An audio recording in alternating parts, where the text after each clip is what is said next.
to the Casually Hardcore podcast. This is Nick. Once again, Eric. Eric is always interrupting everyone in every episode. Guess what? Wait for it. Wait for it. What? Overwatch.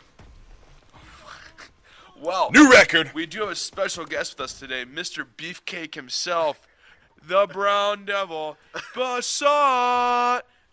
Say hi, man. Hi, how you doing? Thank you. I am Basant, yes, thank you. Well, tell us a little about yourself, Basant. Who are you? Why are you here? And what are you doing? What are you doing here? Well, you know... what is your purpose in life?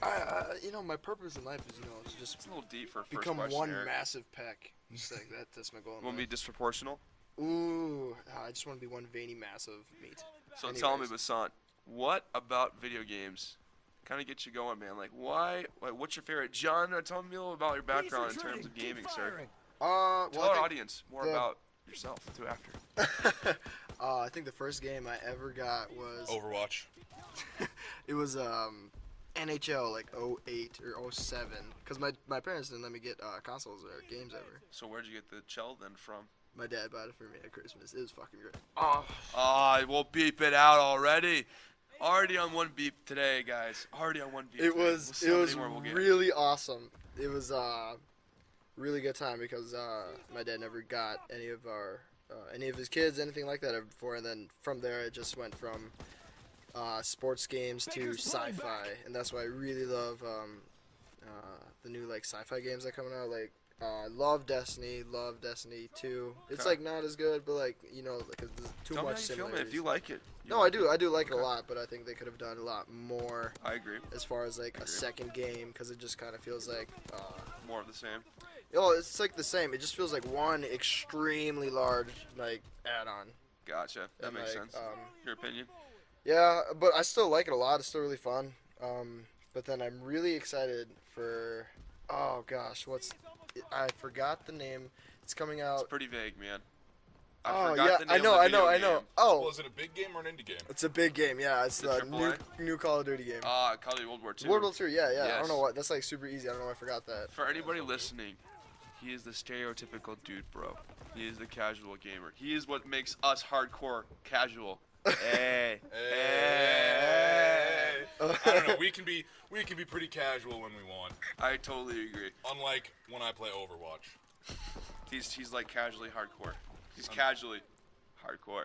Hey. Before we go more in questions with Basant, we want to do a little bit of news. Unfortunately, our previous episode with Matt got corrupted due to some technical issues, and we're going to have to re-record the episode again. So this week we'll be interviewing, like I said before, Basant, That's me. and then next week we'll have Matt for the Friday the 13th episode. But this episode is now officially the first episode that kicks off Monster Mash in terms of our podcast. So we're really excited for that. Also, Battlefront beta is in full swing. Real quick, one more thing. Real Due quick to some interrupt. complications, Alan couldn't be here, so Right. this will be the official 100% no roast of Alan. Right, that is true. What? Alan and Connor both can't make it today. Alan's working, and Connor is sick. So we're down to the skeleton crew of me and Eric, but the most important people are here. So Oh. shout out. That includes you, Basant. That Oh, includes there you Basant. go. So I mean, shout out to everybody else right there. For everybody else who don't know, I live with them, so. Yes, we are all roommates. We're all roommates. Conveniently enough, the roommates are the only ones here.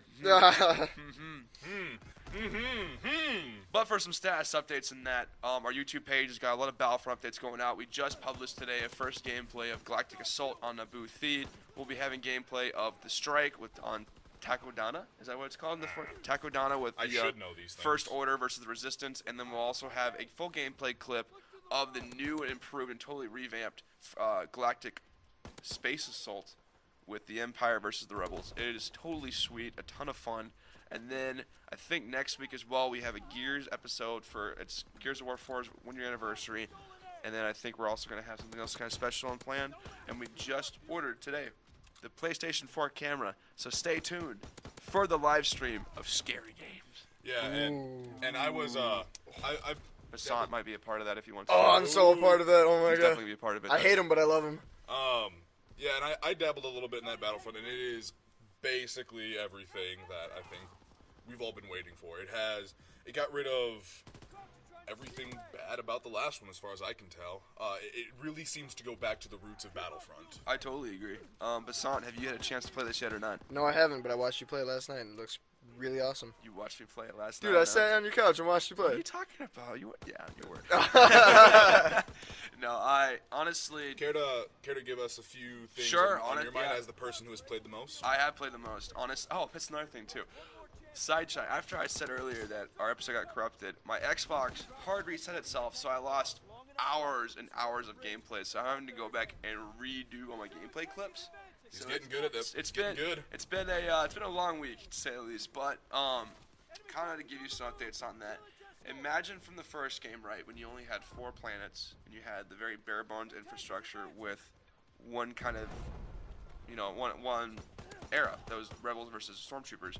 Now that game has been split into 2 with the Resistance and the new sequel trilogy with 3 maps on that era and then 3 maps with the prequels. So you basically have taken 2 of the same game and multiplied it, and then the main meat of the game for Battlefront 2 is basically the first game with all the DLC and everything a little bit more added to it. So it's a lot meatier. There's a lot more stuff in it.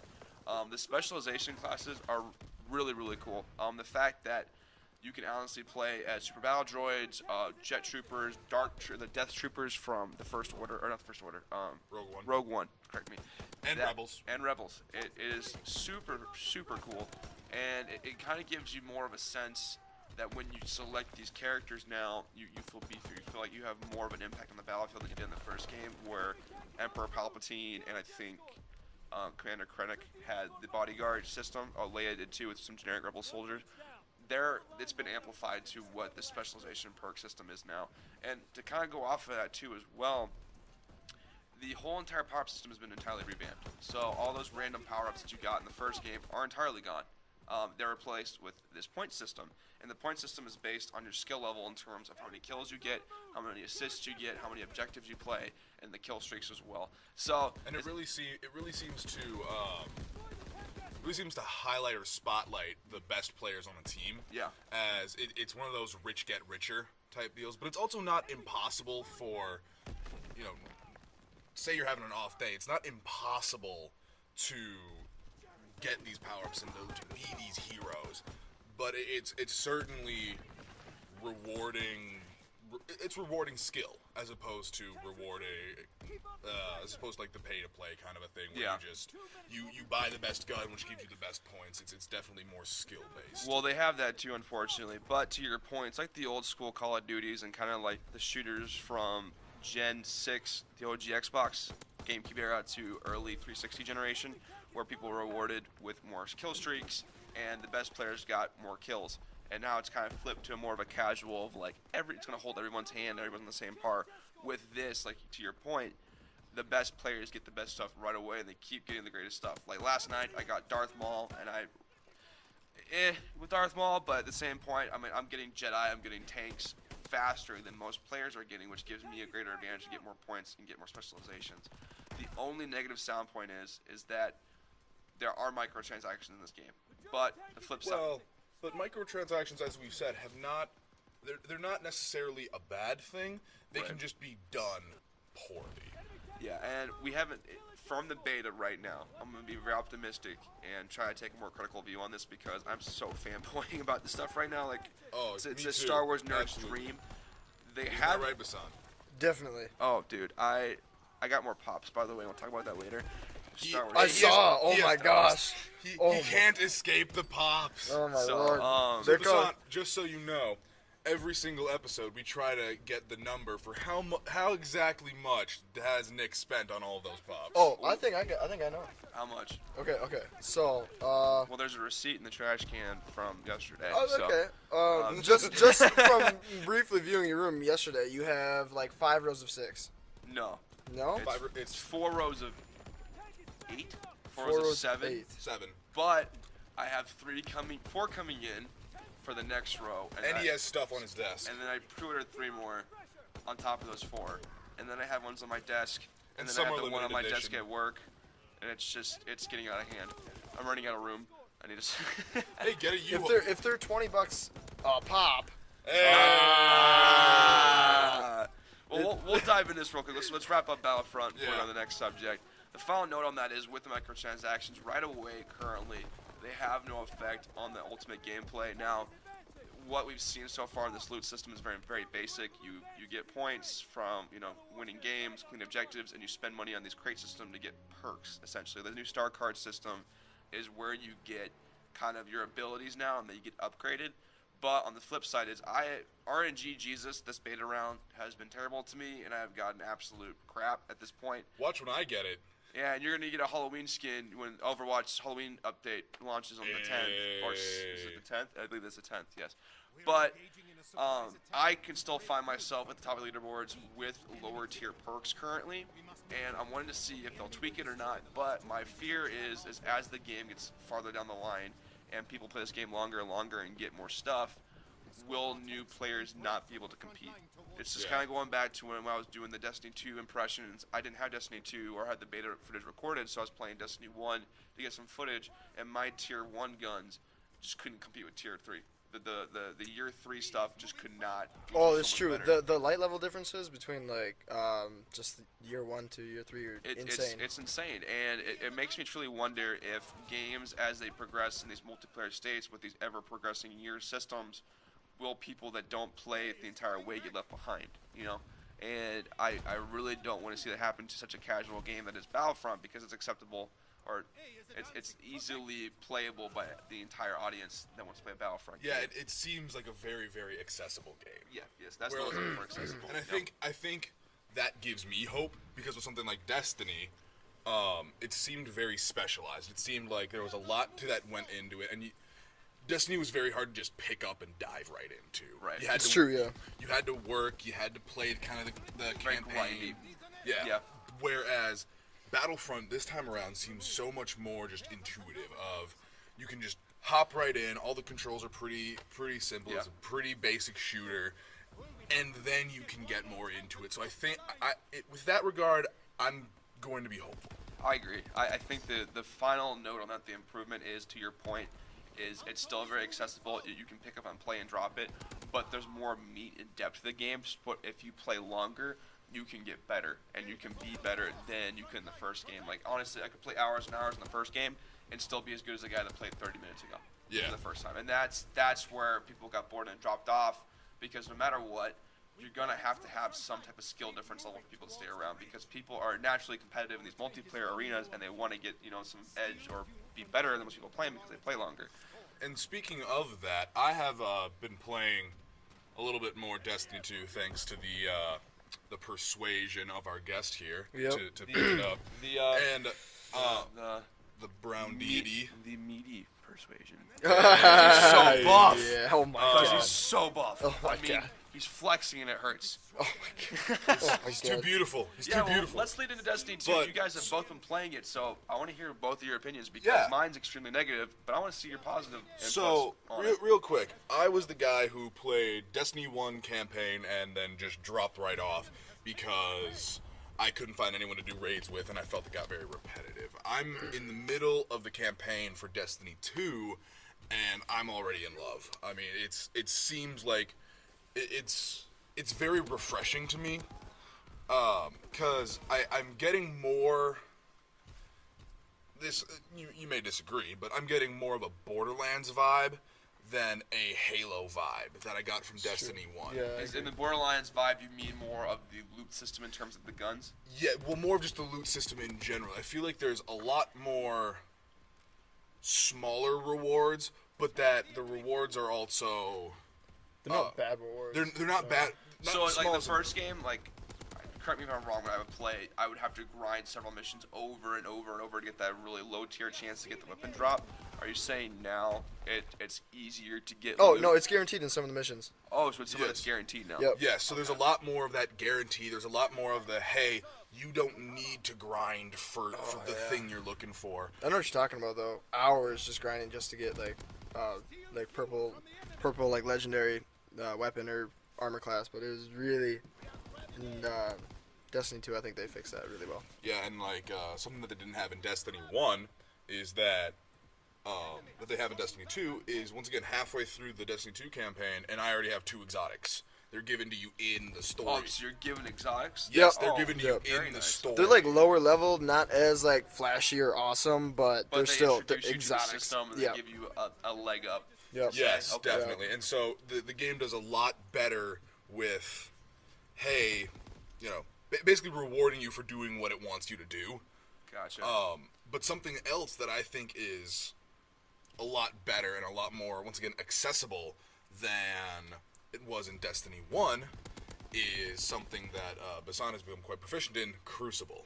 Oh, All the yeah, I multiplayer arena. love Crucible. Okay. Love it. Oh gosh, I think it's my favorite form of play in Destiny 2 Why? because it's I can't explain it. It's just I mean, awesome. You have to. This is a podcast. Okay, we talk. well, number one, I love Lord Shaxx's like reactions Yeah. because he's That's Oh, true. by you the know, like, oh, way, they're hilarious. I have him as a pup.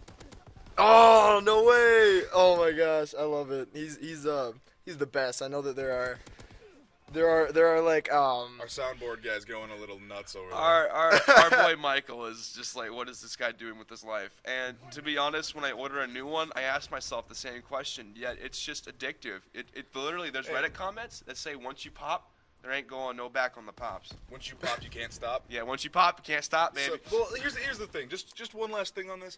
It's not about what the other people are saying, Nick. I mean, they're not here to rag on you. It's, do you find the $20 value in those pops? Yes and no.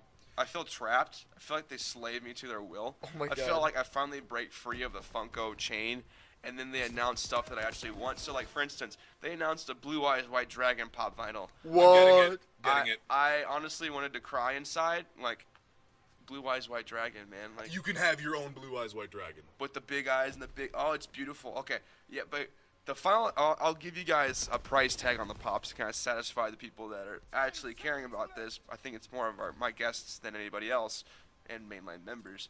The New York Comic Con came around this weekend, and they have for these big cons they have exclusive pop vinyls, and I got up this morning at 4:30 to order some of them because they sell out so quickly. I ordered 3 of them for $60. Each? No, $6 each. What do you think I am, money bags? No, that was just the 3 of them plus shipping and handling. So, Okay. That's a pretty good deal for a Alright. Comic-Con exclusive. yeah, it's so I don't have to fly out there and go to it. I can get it from my bedroom. Yeah. In my bed, in my pajamas. So But dialing it back in, to Destiny. Yep. Crucible, you were in the process of eloquently describing what you love so much about the Crucible. Oh, it's great. I Use just words. I am a sant. I pick things up and put them down. everything's LBs anyways. No, I love it because they really try to bridge the gap between really high players and really low players, so they take off like level advantages. So that's really cool. Or else otherwise, the entire Crucible would just be littered with players or high level players, just raining down on low level players who are just starting out. But remind me again, from when I played the Crucible in Destiny 1, the level of the player didn't matter. It was the gear. Now, is the gear across the board streamlined, or is it just like Oh, yeah, the first yeah, one where the each first- gun stats were literally transferred from the campaign to the Crucible? I think Because that's the biggest turnoff to me is when I go and get these guns, I can't compete versus a guy that's played and grinded these missions for 60 hours, and the skill level I think is on par. It's just he has more time than I do. You're saying that's kind of still there, or is it? no, I don't think that's there anymore because No. I the first thing that I did once I leveled up to be even going to the Crucible, I went into the Crucible, really bad guns. Like, I think I was only level 5 going against level 20s who got all legendary exotic gear, and I went, I don't know I have a picture on my phone, but it's not on me. The first game I went, I had like a 4.6 KD. Okay. And it top of the board. It was really good. I was really excited. Like it was my first Crucible game since Destiny 1, and I think they really did a good job at bridging that gear gap between high and low level players. So something that I thought was funny is I played Crucible just the other day, and there was this guy I was playing Oh, against. yeah. It was the weirdest thing. His shield would go down. You know how you have a shield or your armor, and then you have health? Yes. Well, his shield would go away, and then he would die. Like instantly. Oh, so it's no longer the system of where shield regenerate health. No, it You is. can- It is. It is. Oh, it He is. just died. I think there was that equipment thing of like he had a special type of equipment with a high shield, but I don't know. But okay, so there's more randomization in terms of what you trade off. So instead Yeah. of being entirely bonuses, there are bonuses, but there are also cons to it Yeah. too. Okay, that sounds better. So for both of you guys, I'm gonna ask the same question. For somebody that's played Destiny 1, that is on the fence, like somebody in my camp, what would you say is a great selling point from obviously the points you made earlier are great, but what's your defining point for somebody like me to upgrade to Destiny 2?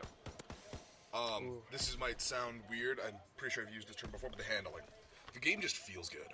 It does, yeah. It feels smooth and fluid, and the combat, whereas in Destiny 1 I thought the combat could either be a little hectic or it could be a little forced or a little chaotic.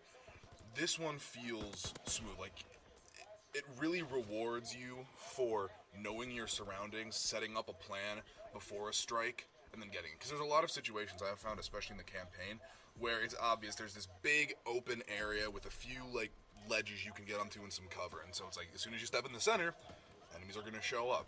Right. So it really, and if you go in, odds are you're going to be taken down. So it really rewards you taking a step back, observing everything, becoming more of this hero, this warrior, taking things in and then going off of that. And like I said, it just So it feels good. to shoot stuff. Feels like a Bungie game. It feels like you're a super soldier, and it doesn't feel like copy-paste horde modes from the first game. It feels like more fluidity in terms of where enemies spawn and how things work. Okay. It's a lot less of just run in and shoot. So what do you do then? Do you run in and say hi and do emotes to enemies? Well, you gotta check like see if there are like hidden traps everywhere. Like there's one mission that me and Eric did today where the floor just drops out behind or like underneath you, and you have to like look down and be able to do that double jump before you hit the ground, else you die. Oh, so it's like some like Indiana Jones type stuff. Yeah. Yeah. Gotcha. So there's actually like gameplay dynamics that are completely defined what these levels are like. The infrastructure changes more or less than the enemies changing the infrastructure. Yeah, Yes. totally. And something else, I don't know, Son could probably tell more about this, because I've really only ever played Titan, but I've seen you play Hunter, and it seems like there's a lot more diversity between the classes. Because before with Titan, it seemed a lot like, I'm gonna hit you a lot. And then it kind of moved to, well, then he has the hammer that he throws. Yeah. But, they seem to get, while different, it seemed to be like you could play as any of them and do anything. Now it seems like, Titan is like pretty much defense. It's the tank, whereas Hunter is like I don't know. damage. It was a lot like that in Destiny 1, where like the Titans were the powerhouses. They had the bubble, like the big shield that you could heal. Like the hammer too, right at the end. See, that's what I didn't like about Destiny 1 is because the Hammer of Soul is basically like a 6-shot golden gun, because it's instant kill. Right. And it's like quote supposed to be a hunter like subclass, but then they upgraded it and gave it 3 more extra shots for the Titan, which kind of just took the hunter out of perspective. But then they gave him the shadow shot, which was cool. It made a lot of orbs of light, but I don't think it really like ultimately did a whole lot for the game. So let me ask you another question. Now that it's come out that Bungie's kind of scrapping this 10-year plan of where you can transfer your character across all of it. Now obviously you can do your customization, and I get that, but are you disappointed that Bungie doesn't take this opportunity to introduce a new type of class? Oh, totally. Oh my gosh, yeah. Because this still got the 3 same like subclasses, where it's like Void, Solar, and Arc. Yeah. I think they should have done something completely like new, like something super radical, or even introduce. Well, they did introduce a new enemy, but he's the same like species as like. I mean, he's Right, the Cabal. Cabal, yeah. Exactly. I think they should have done something really just insane. Something I do like though is that they kept the DLC. You have Oh yeah, I you know. fight enemies that are the Taken, which were added in as DLC to the first game. Right. And now they treat it. It's not one of those games where the sequel just denies all of the DLC of the first one. Well, I feel like to that point though, this is portrayed as a pseudo MMO. MMOs continue the content as it goes along unless something gets retconned. So like Yes. World of Warcraft up till the time travel expansion kept everything in line, and that's I think what Destiny 2 has to do. But to that point though, Basant, are you kind of upset that Bungie wasn't very creative this time around? They didn't introduce a big new enemy. They didn't introduce a new subclass. They introduced new planets technically, but they've already been shown off in the first game. There wasn't really anything that was like, wow, this totally came out of left field. Didn't see it coming. Do you think that that's kind of a setback, or do you think Destiny 2 is good as where it is right now? I do personally think it's a setback, just because I think a lot of like, cause I played Destiny 1 super hardcore, like over, oh my gosh, every time a new expansion came out, like new DLC, I got to max level within like a couple days or a week. Like I put so much time into Destiny 1, so I can really tell like the friends I've made over that whole like Destiny 1 like time. Yeah. All of my friends that I've made over there are equally as like disappointed, but equally as overjoyed. Right. It's a Like, love-hate, bittersweet. Yeah, exactly. Like, Gotcha. they should have done more stuff, but this is a really cool like game. Like, I'm gonna play it regardless, but they should have added more stuff. Like, So we're gonna move on to the next game here, but your early impressions. I know this game came out two weeks ago now, almost 3 weeks. What would you rate this game on a scale of 10 for both of you? I would give it. Probably give it a 7 or an 8. It's very good. It feels good to play, and that's I think the biggest thing for me is that there's a lot of games that feel a little copy paste or a little forced, but I feel like this one's a breath of fresh air, saying that the first person shooter isn't just for those one-off matches. You can do dungeon raids with shooters. You can do a class-based system with shooters. You can have an RPG with shooters, and it's not just something cartoony like Borderlands did. It's a good breath of fresh air, and it just feels good to play. ooh, can I add one more thing about Destiny 2 that I really like? Go for it. It's way more open world.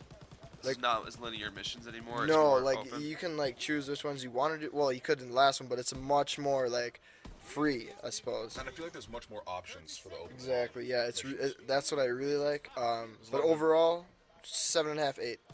Love it. So both of us 7 to 8. So due to timing here, we're gonna do Skyrim in 4 minutes. Oh yes. We have not me, but all my roommates have been playing Skyrim, Oh and yeah. not just the Skyrim, the enhanced edition. I broke it. He did. Wait, he what? broke I the broke game. it. You bought the disc? No, he outsmarted the game. Please enlighten us. Um, How did you? Okay, then we get like everyone can break Skyrim. How did you break Skyrim? I can one punch a dragon Naked. naked. Wait, what? Yeah. There's a And what? And Pop Miles' name? What? there's a system you can do that involves alchemy and enchanting, and you do these things over and over and over again until you get several thousand, if not million% increases to your enchantments, and then you put that onto something that gives you good alchemy.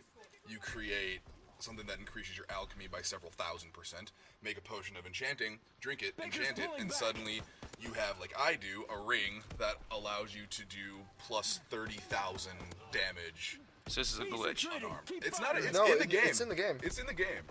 But It's kind of bending the rules. I found a crease in the game, I would say. So I'm curious, YouTube tutorial or on your own or both? I gotta thank Achievement Hunters for this one. Ah, Rooster Teeth, always coming in clutch. I had done this before of making a potion of enchanting, and it was a lot longer process, making a potion of enchanting and then enchanting something with alchemy and then wearing that to make another potion of enchanting, but that takes a long time. So And more potions and it does and more cap, potions. It does and more cap out. potions. With this one, it's actually a potion of restoration. For some reason, a potion that increases how effective your restoration spells are also increases the enchantments on all of your armor. So we're going to the spawn. But son, in 2 minutes, explain your Skyrim experience. He's trying to break the game. Did you one punch man a dragon? No, but I killed Alduin within 10 seconds. Did you count it? Yeah, you were there. Yeah. It was literally like, Alduin- 6. Alduin landed, 2 sword swipes. He was done. gone. Where are you at in the game right now? Right at level 46, about to try to break the game like Eric. Do you have a house yet? Yeah, I got 5 or 3. 3. You can get more than one house. Oh, You get definitely. a house in every hold. Plus lots you can buy. Yeah. So wait, you can build multiple houses, not just the one No, you that you've can't been working necessarily on. build them. They're a little on the pre-made side. Because in the original game, when you became a Thane, you could buy Yeah. property in each of the holds. Gotcha. So the house that you built can't be done more than once, No, unless you mod the game. unless you mod the game. The house that you buy in Vault Gotcha. Oh, no, so no, no. another it's not quick like question: who's gonna be the first of you two to get mods in your game? I don't know. I'm. What do you do when you you are uncontested in your game. Well, ask yourself that now. I didn't That's- say that's kind of cheating the point. mods. I didn't say cheating mods. I said mods. You went to cheating mods. That's on no you. mods. That's on you. I didn't do a single mod. Haven't done a mod. But there's expansion mods. There's different races mods. You can have Thomas the Tank Engine as a dragon mod. I wouldn't mind getting a lightsaber. Oh, that'd be cool. So what would it be if you were to download a mod? And Skyrim's been out for almost a decade now, which is crazy enough. What mod would you bring in? There's first. You said lightsabers. There's this one massive mod. I forget what it's called, but it adds just an insane amount of destruction magic. And there's ones where you can do. There's one that takes like thousands of magicka, but it's the death spell, and you basically walk up to someone, just point the crosshairs at them, use it, and they die. So you're pulling a Rick and Morty right now. Little bit. Touch me and you die. Little bit. For anybody that hasn't watched the last episode, spoiler alert, you've been spoiled. Unfortunate for you. So that would probably be the one I would do, and you can also do like a Kamehameha with that. Oh, you can do like a Goku? Yeah, that one has something similar. Has anybody seen the, this is totally random, the Dragon Ball Z Budokai mod where it turns Goku into Kermit the Frog? And Kermit the Frog fights Vegeta and Frieza. It is the greatest video slash GIF you will ever see. So if you're listening to this right now, go type in Kermit the Frog fights Vegeta and Frieza, and your life will be enlightened and changed forever. So Basant, real quick, if you could have a mod, and if you don't know about mods, you could say, I'd like to see this. What would you put into Skyrim? I would put in the mod that makes you High King of Skyrim. And then you can actually go around, like, if someone insults you, you can, like, be like, I'm the High King of Skyrim. You're sentenced to death. And then they die. I would do a mod where I say I took an arrow to the knee. Oh. I flip it on them. The tables have turned. When they ask me, you want to go on an adventure? No, I'm sorry. I took an arrow to the knee.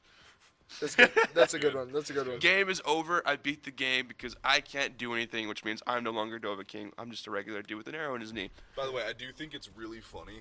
There's one scene with the Daedric Lord, Clavicus Vile, where you ask him. I have a Daedric Warrior pop. You are not he kidding. Does. What? He does. It's actually pretty awesome. That's but cool. you talk to him, and he asks, all right, you've done this favor for me. What do you want? And if you say, I want more power, Clavicus Vile says, power? What do you want with power? You're the Dragonborn. You're already almost as powerful as I am. Ooh. Oh, that's cold. But we've gone over the 4-minute threshold of Skyrim because we could do a whole mini-series on Skyrim. Let's go back to where we started in the beginning. Let's continue to interview Basant with the time we have left. Yeah. So, Basant, of all the gaming genres that are out there that you have played personally, what is your favorite and why? Shooters, RPGs, RTSs, JRPGs. JRPGs. Kermit the Frog. Kermit the Frog. RPGs. Elmo. Like a God of War. That's action. Actually, Yeah, action. my bad. Then that. I don't know games like a whole lot, so I am really sorry, but God For a of War, disclaimer, he came into my room. He's like, "Can we talk about God of War today? Let's talk about God of War." Basant, why do you love God of War so much? Why is it your favorite? And remember, let's keep it PG. Yeah. Right, Oh right. my We gosh. can't talk about It's everything just- Kratos does. it's Talk just- about what Kratos can do in a friendly environment. Ah. So nothing. Next game. I'm kidding. It's pretty true. I mean, the way he kills people is very Unique and creative. good words. That's pretty accurate. Author. It's family friendly. But no, it's like one of the God of classic War games. and family friendly should never go together. Well, the new one he doesn't has go a kid, so technically it's family friendly. What? Doesn't she like die? It depends. Don't spoil things. Not spoiler alert, Basant. Spoiler alert. Jesus, man. So, but what God of War game got you into the franchise? Was it the first one? Definitely, yep. What about it? What kind of got you hooked on it? What was like the killer blow that kept you coming back for it? I think the thought, like as a kid, the thought that this dude could take out higher powers, I thought that was really awesome. How like some dude could rise up from Sparta, like he was just like a really good like fighter or It's like warrior. a something from nothing kind Exactly. of story. So, well, yeah. technically he's a demigod, right? Started from nothing. Now Well, we're Well, here. wasn't he the basically the spokesperson for Ares? Well, they're in the Well, he second was- one or third one. He's the son of Zeus. the son of Zeus. Spoilers. Well, you know It's what? all At this right. point, if you haven't played God of War 3, why are you listening to this podcast? That's true. I mean, Alright, good point. yeah, you know, I mean, I feel- Kratos is the son of Zeus. Yeah. Yes, Kratos is not. No, I get that though. I honestly feel didn't know like the about it, first game. Well, it's very tragic his background too, so Oh, it kind of gets you terrible. hooked on, and it makes you like feel for the guy when he's completing this vengeance quest. Because a lot of games now, they're like, oh, you kill like tied in Destiny 1. You kill these things because I tell you to, because you get guns and you get rewards. At least with this game, the story is, you know, the gods trick Kratos into killing his wife and child. Yeah, and through the, well, you can probably attest to this too, Basan, but through the whole game, you play as Kratos, and so all of everything bad that happens to Kratos happens to you because you're directly controlling him. So as people betray him, or as he falls from graces, or as he, just absolutely dominates someone, you feel that as well. Oh, that's totally true. Totally true. Absolutely. Like I love it's a personal game for me. So that would be your defining game. If you could bring one game with you, well, it would be God of War. Yeah. I would say probably a God of War remastered edition, so you have all three. Yep. That's Okay. true. So on that note, are you excited for Gears of War? God of War 4? Yes. Very excited. You have pre-ordered yet? No, I don't. What are you doing with your life? Oh, that's right, you're playing Destiny Ah, bro. I'm in and gym. lifting weights because he's in the gym. Just one big peck. He's super swole. He's so swole that KUST had to move chairs out of the way for this guy. Oh my god. He's a very vascular man. He can't really fit in the studio right now just Not because his true. chest is so big. He doesn't do leg day, so he's got turkey I legs. do too, dude. Like, what are you talking about? What are you talking Actually, about? for any of you gamer gym rats, this guy rack pulls a lot. Yeah, Yeah. tell me more about your rack pulls, dude. Rack pulls? 7 plates each side. So a 675 rack pull for one, but for three? You did 3. I did 3. I'm going with How what do he you said. forget what you do? Well, All I the mean, blood rushes to your head. I mean, I've flexed out before, which means after you do a heavy lift, you pass out. I also did a inclined seated press on like a hammer machine. Yeah. 5 plates for 5. Oh, Nice. Hassan, here's something we could do. For any gamers that are looking to maybe, like, for me, in the Dark Souls, you die. There's a loading screen. What would be a good bodyweight exercise to do while God. you're waiting for loading screens? Literally just do push-ups until the screen pops The up. Dark Souls challenge. Every time you die, 10 push-ups. Yep. You will No, be not jacked. 10 push-ups. Are you kidding me? You'll be jacked. Push-ups until the screen comes back on. That's quick. It takes- Well, I mean, if I Is have it it on quick? if it's on PC, it's quick. But if you're like not on PC, Turn up Then the what are you setting. doing? Turn up all the settings so the loading takes longer. there you go. Or like a Skyrim loading scene. Or you could do we don't endorse this here, a water drinking game of Dark Souls. Every time you die, you take a swig of water. We don't endorse drinking water? Take that as you will. Take that as you will with that. Too much hydration, man. Too much hydration. Drown. Push-ups You drown and yourself. water. You take a swig of water Oh, and then you do 10 push-ups. That'd be crazy. And then you get super buff. And really hydrated, Hydrated is not dehydration, which is good. which is good. Which You'll is great. fresh in the morning. So, Basan, what's your least favorite game of all time? Gosh. No matter what you say, people will hate you. Yeah, I know. Be ready for that. Okay. I might hate you. We might hate you. Hmm. We all might hate you, know, including yourself. How can you hate these biceps? The biceps are so small Oh. that they might cry in agony because they're not big enough. I'm crying on the inside. I said that. I know I am too for you. I honestly couldn't think of it right now. Like, There's not one game that you picked up and said, "Why did I play this? Why did Can I I buy answer it?" for him? Devil May Cry 2.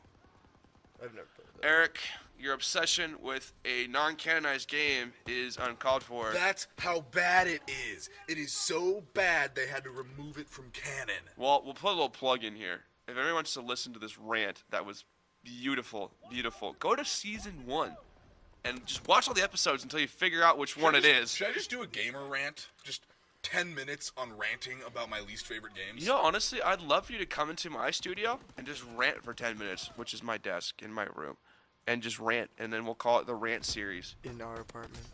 in our apartment, in my Three of us are bedroom, roommates. by my desk, with a chair, by the bathroom. The room is by the bathroom. So to go to a more serious note, Basant, what would you define? Like, what about gaming defines you? Like, what makes you love gaming so much? I really love gaming because it's one of those things as a kid that you can get lost in. And you can finally be jacked. Whatever. No, let's be. You know what I'm serious. saying? No, I get it. Like- No, like you have your own Like world. yeah, it's like your own little time and space where you can just do what you like, or do what you love, and you're bad saying, but you're a completely different person. Right. And it's kind of like a really good like refresher, stress reliever for even like young kids today who are dealing with stuff. Video games is a really good outlet for that. No, I totally agree. I mean, you get to be somebody you're not, and you get to kind of shut out the world for a bit, you know? And it makes you feel better about yourself, you know, Right, like yeah. Well, and I mean, just think about it this way. Imagine the 3 games we talked about a lot today: Destiny, God of War, Battlefront. Skyrim, there's 4. Skyrim. Dark Souls, there's 5. We did not Overwatch, talk- there's 2. We did not talk about. I mentioned Overwatch and I mentioned Dark Souls. Okay, the 4 games talked about. 4 games we talked about. I mean, in 4 games, you can be a Jedi, a Dragonborn, a demigod of war turned god of war, lost, fall out of grace, come back, take over the Pantheon. For anybody that doesn't watch Game of Thrones, basically that. it's basically that. Basically That's that. an intro.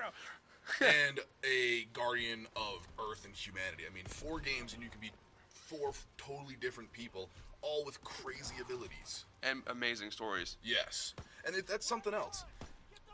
I don't want to take this on. Oh no, no, But it's I keep totally going. agree. I'm agreeing with everything that you're saying. I mean, I know this isn't the Eric Dunn show, but I'm gonna say it anyway because.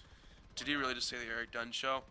It's not the gun show because the guns are too small. No, but talking to yourself now. How much your biceps? Oh! but no, the thing with The admission is free because nobody came. the media I've learned with video games is They're actually so really big. incredibly unique because with a book, you're reading and you're imagining these things and you're kind of there watching something. And same thing with a movie, you're there, you're watching a story unfold. But with a video game, you are what's pushing the story forward. If you never pick up the controller or the mouse or turn on the computer or the console or whatever, the story does not move forward. But Yeah, I when know. you pick it up and you become part of the story, that's just it. You become part of the story. And I think Basant, it goes to your point where you like RPGs so much is because you create your character. Exactly, And yeah. you don't take the persona of somebody else. You become that person. Exactly. Yep. So that really relates to you as a person, though, too. A little emotional side point there. Oh my gosh. He's a great guy. He's taken, though. So any girls that watch this, I think maybe 1 or 2. Hopefully more. That'd be great, honestly. Hey, Nick's single. I'm single. Ooh, Single and with a Pringle. So if you want a Oh. Pringle, I can split it in 2 for us, and it'd be Hey, a great Michael, romantic date. Michael, you single? I'm single. Michael's Oh, single. he's single. Hey, Michael, what are you doing tonight? I'm kidding. I'm not. So, Basant, our final segment of every episode, we do cheap gamers. Cheap games. We for do cheap college gamers. kids. Not cheap games. We do cheap gamers. We call people out in the show. No, we do cheap games for college students because we're all on budget. So for you, what would you recommend as a game Oh. that's super cheap now that would be a great investment for somebody with a low budget? But not necessarily. It doesn't necessarily have to be cheap. It's bang for your buck. So if it's a $60 game but worth like $120 for all the content, you could say that one. So like for instance, the Naruto Legacy Edition has like all 4 Naruto games and all the DLC. That would count as it. Overwatch also counts. Overwatch is personal bias, but I love Overwatch, so yes, I agree. So the sun.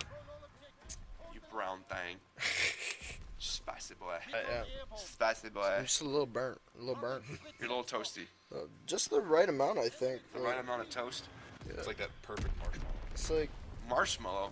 bronzy, but like. Oh yeah, cause you. I'm dumb. I'm dumb. Yep. Just Anyway. go. I'm gonna leave. Oh my gosh.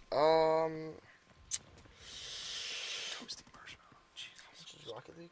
Wasn't that like $40? How about this? I'll start it off. A cheap game for right now, considering we talked about a whole spread of I think very casual, acceptable, like very like accessible games for most gamers these days. I'd say pick up a Madden copy. Because right now, NFL's in full swing. You can pick up and play. It gives you that chance to kind of escape into a new athlete, into their world, and the ability to play with a ton of buddies, have a good time.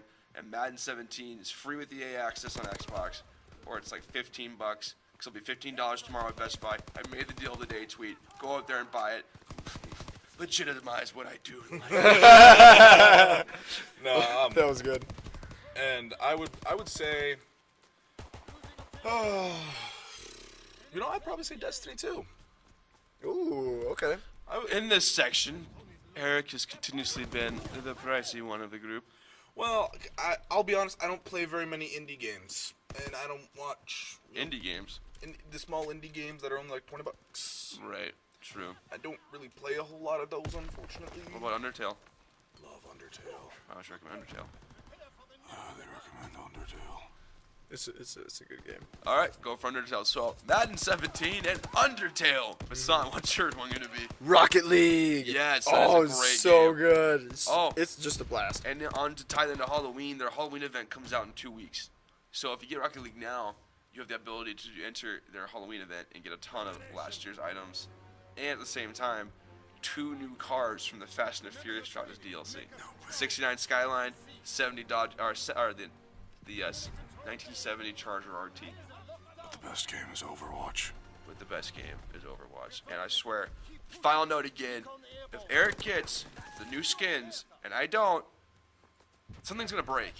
Something's gonna break. I'm Your just gonna say that. My heart might break. Honestly, Your Kokoro will be Brokuro. it's gonna be Super Brokuro. By the But way, Kokoro is heart in Japanese. Break the bar, unfortunately, Nick. Break the we bar. have to shut it down. We have reached our limit because if we talk any longer, no one's gonna listen because it's gonna be too long. So, thank you, Basant, for coming on the show. Thank you. I'm Nick, I'm Eric. And I'm Basant. and thank you for listening to the Casually Hardcore podcast. And stay tuned for more content in Monster Mash Month. Take it easy. Spooky, scary skeletons. Yeah. Have a great day. Thank you.